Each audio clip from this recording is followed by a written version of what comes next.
लोग करने वाले हैं डीएवी क्लास 6 है, चैप्टर है 14 फैब्रिक फ्रॉम फाइबर। ये हमारा साइंस का बुक है, तो इसका आज हम लोग करने वाले हैं क्वेश्चन आंसर। तो सबसे पहले हम लोग देखते हैं फिल इन द ब्लैंक्स है। तो फिल इन द ब्लैंक्स में देखिएगा, पहला में क्या बोल रहा है, cotton plant grow well in black soil, यहाँ पे ब्लैक भरिएगा।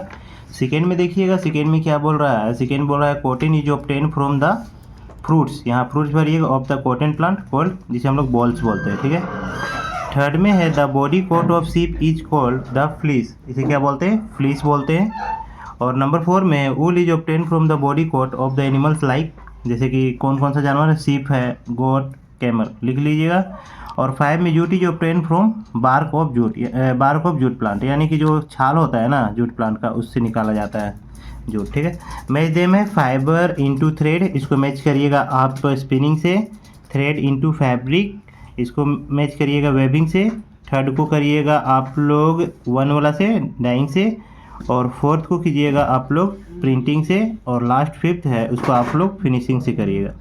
इसके बाद देखिए टिक द करेक्ट ऑप्शन है, तो इसको हम लोग करते हैं which one of this is not man made fibre, इसमें से कौन सा जो है मैन मेड फाइबर नहीं है, तो क्लीन इन कीजिएगा। दूसरा में बोल रहा है कि from the flowing the only incorrect match pair, कौन सा इनकरेक्ट मैच पेयर है। देखिए जूट और स्टीम, जूट जो होता है स्टीम से नहीं होता है, वो आपका बता दिए थे बार्क से होता है, तो ये गलत है, तो इसी को टिक करना है। अब आते हैं क्वेश्चन नंबर 3 में। 3 में देखिएगा, इसमें क्या बोला है, the process of pulling and twisting of strand of to make a fibre is known as, तो इसको हम लोग बोलते हैं स्पिनिंग, ठीक है ना, इसमें स्पिनिंग करिएगा। Webbing is done by using machines call, जो वेबिंग होता है कौन सा मशीन से होता है, लूम से होता है। 5 में देखिएगा jute and cotton plant grow well respectfully in, कहाँ पे होता है, एलुवियल और ब्लैक सॉइल में, ठीक है। अब आते हैं डी पार्ट में, answer the following question in brief. How are clothes important for us, यानी कह रहा है कि कपड़ा जो है हमारे लिए इम्पोर्टेंट कैसे है। लिखिएगा यहाँ पे, we need clothes to protect our self from heat, cold, rain and germs, यहाँ पे कंप्लीट होता है 1 का। यहाँ पे देखिएगा, यहाँ पे क्वेश्चन नंबर 2 है, define the term natural fibre, अब नेचुरल फाइबर के बारे में बताना है। तो क्वेश्चन में 2 का आंसर लिखिएगा, fibre which are obtain from natural source that is plant and animals are called natural fibre, यहाँ तक 2 का कंप्लीट होता है तब ना। क्वेश्चन नंबर 3 है, give 2 example of plant fibre, तो लिखिएगा 2 example of plant fibre are cotton and jute, यहाँ पे आंसर कंप्लीट होता है। नंबर 4 बोल रहा है, name the kind of soil that is suitable for growing jute plant, तो इसका आंसर आपको, तो देखिएगा नंबर क्वेश्चन नंबर 4 है, इसका आंसर है jute plant which grow well in alluvial soil, यहाँ पे आपका कंप्लीट होता है क्वेश्चन नंबर 4। क्वेश्चन नंबर 5 है, where is coir obtain from, देखिए इसका लिखिएगा, it is obtain from the outer covering of coconut, ठीक है, यहाँ पे कंप्लीट होगा 5 का। क्वेश्चन नंबर ई है, answer the following question. E का देखिए, पहला बोल रहा है, state the condition that help in growth of cotton plant, यानी कॉटन प्लांट के लिए कैसा कंडीशन चाहिए। इसका आंसर लिखिएगा, cotton plant grow well in black soil. इसके बाद यहाँ से लिखिएगा, this help the plant to grow warm and humid climate having temperature of over 16 degree Celsius provide the most suitable condition for the growth of the cotton plant, यहाँ पे होता है complete 1 का। क्वेश्चन नंबर 2 है, why do we need to use fresh soil for cultivation jute plant every year, state any 3 usages of jute, लिखिएगा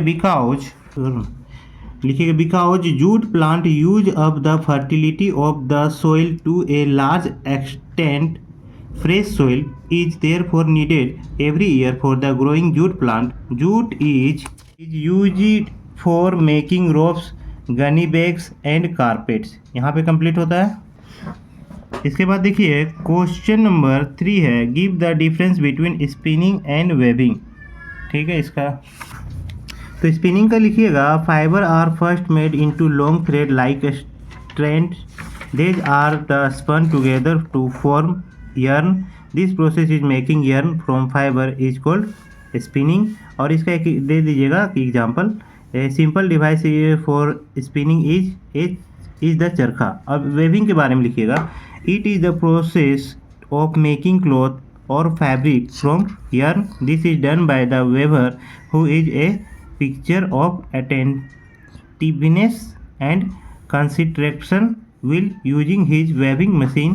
This machine is called the loom. यहाँ पे complete होता है। पूरा हेवी है तो इसके बाद देखिए क्वेश्चन नंबर 4 है, write in correct sequence the name of the step involve in the production of cloth. तो लिखिएगा the name of the step involve in the production of clothes are. इसके बाद आप लोग लिखिएगा यहाँ पे देखिए ध्यान से देखिए। पहला लिखिएगा collecting the fibre from different source. उसके बाद स्पिनिंग करिएगा, फिर करिएगा वेविंग करिएगा, उसके बाद डाइंग कीजिएगा, प्रिंटिंग, फिनिशिंग और टेलरिंग कीजिएगा लास्ट। ठीक है।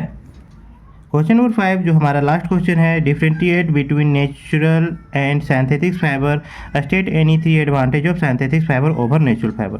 ठीक है, इन दोनों में डिफरेंस बताना है और सिंथेटिक फाइबर के कुछ गुण बताना है। ठीक है। ई का 5 का लिखिएगा, पहले नेचुरल फाइबर लिखिएगा, natural fibre which are obtain from natural source that is plant and animals are called natural fibre. Example में लिख दीजिएगा cotton, jute, coir, wool and silk, ये नेचुरल फाइबर होता है।